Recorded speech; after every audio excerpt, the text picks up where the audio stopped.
question out there.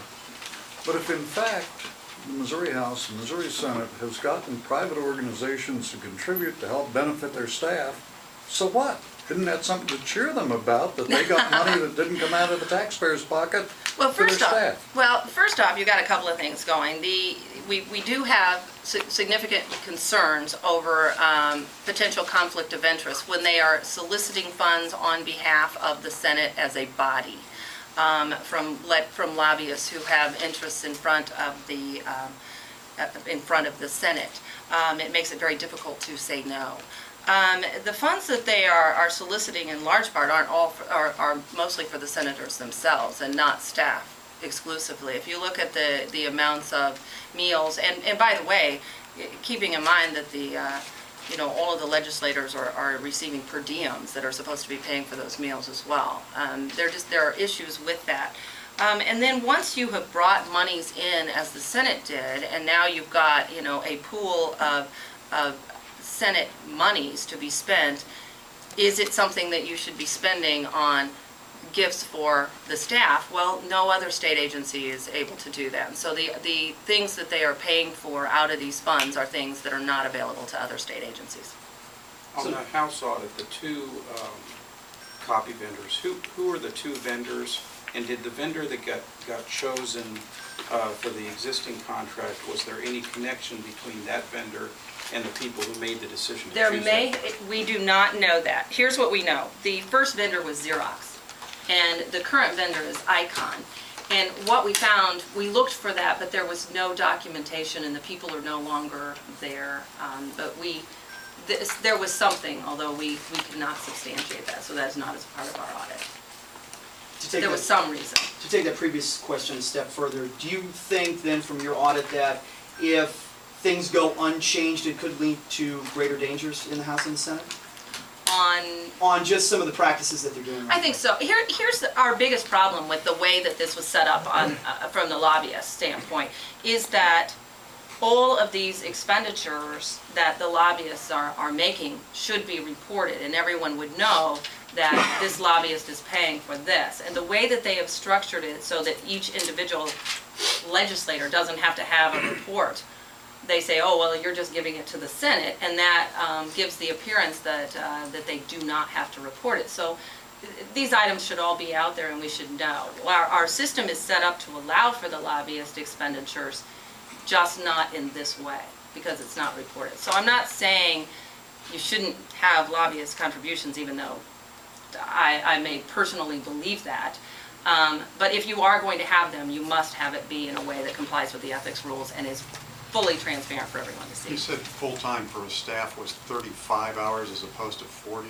For the House. Is that for the purposes of calculating overtime, or No, what is the they significance said of it's that? just it's a flexibility. They said that they have to work different hours in their responses. The thing is, the Senate staff is treated as a 40-hour work week. The House just is not. They've just made the decision. They don't define how many hours a work week is in the House policies, and now they've just calculated it out to be only have to work a minimum of 35 hours. Because during session, staff people might put in They might. 12, 14, Exactly. 16 hours in a day's time. That's right, they might. And so, but in general terms, they would get some comp time and these types of things, and it would all balance out.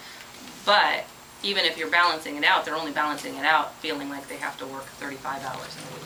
Does your office know that, because it's not in the report, the names of the lobbyists who kicked into this fund? Did you seek that? On the Senate fund, that's available because, on the Senate, they actually have a bank account where we can find the deposits and look at them and see the expenditures. But then what we did was we pulled just a little cross-section of 15 different deposits from lobbyists, and we went to the ethics reports and looked at them and found 9 of them were not reported. So, our test sample shows us. Can we get those names from your office? You should be able to get it from them. You ought to be able to get from the Senate all the activity in that Senate administration fund. The next question is, you used the word solicit. Do you know for a fact the Senate was soliciting this, or maybe it was just the good graces of... Yes, we know that they were soliciting it, and it's, Similar to the House. In fact, they say we called up and asked who wants to pay for dinner, and then we send them the bill. So, yes. So they called up explicitly. I Yeah. mean, they're going out there asking lobbyists to help finance the Missouri Senate, Yes, finance the Missouri House. yes. If this fund is benefiting all the senators and it comes from lobbying groups that might not be agreeable to every senator, doesn't it dilute the effectiveness of influence here as opposed to them giving to individual senators? Well, it could, but even if you don't go to, is there an issue there with that? With are they influencing by doing this? It's in violation of the ethics rules, and it all would have to be reported. So we've got 2 or 3 different things there. That's why we say, well, there may be a conflict of interest. There could be for certain people, maybe not for others. I don't know. But when you're soliciting on behalf of the body as a whole, it's a whole lot different from each individual senator. So Susan, which is a more egregious system from your standpoint? The Senate, where the lobbyists contribute to a fund that's open to the public, but it's in a sort of a private account, not in Right. the state treasury, or the House, where the lobbyists just pay the vendors directly and it's not.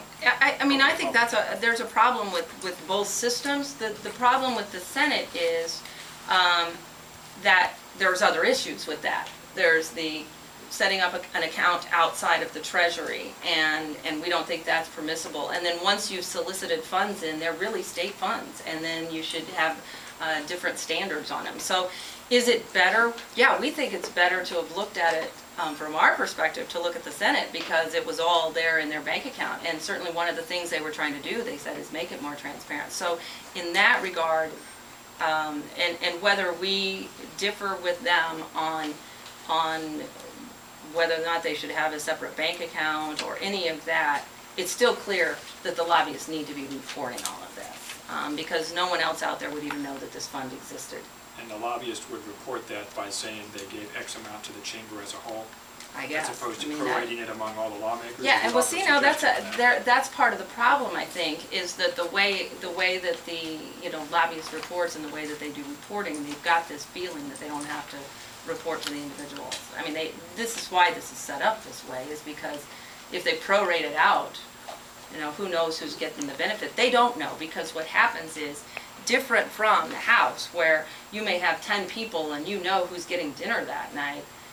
The Senate is able to get funds in and put them all pooled together, and so you don't know what got spent from each individual lobbyist, and that's a problem with the structure. Is this something that could be rectified via statute change, or do you think this could be changed with administrative fiat, basically? Well, certainly they can.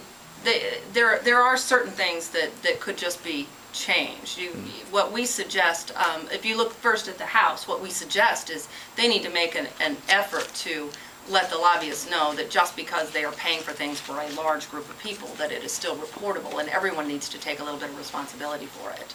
Our problem with the Senate is we don't believe that they are allowed to have this type of bank account. Now, if they would move it under the treasurer or something like that, I mean, there are changes that could be made. You note that there's no statute specifically allowing it. The Senate administrator tells me there's no statute specifically not allowing this type of bank account. Now, we think that all state monies have to be with the state treasurer. And the thing is, that's where we get into the question with, is it or is it not state money? And our position is, when you are a state, a piece of the state, the Senate as a whole, and they are taking in monies, it is state money. Now, whether they have been allowable uses of it or not, I mean, those are a different group of issues. But, the Constitution says that the state treasurer has to hold all of the monies. As you may be familiar with, there's been reports about the FBI and the U.S. Attorney's Office looking into lobbyist dealings in the Missouri legislature. Yes. As you were conducting your audit, did your auditors run across any FBI or U.S. attorneys being involved, any evidence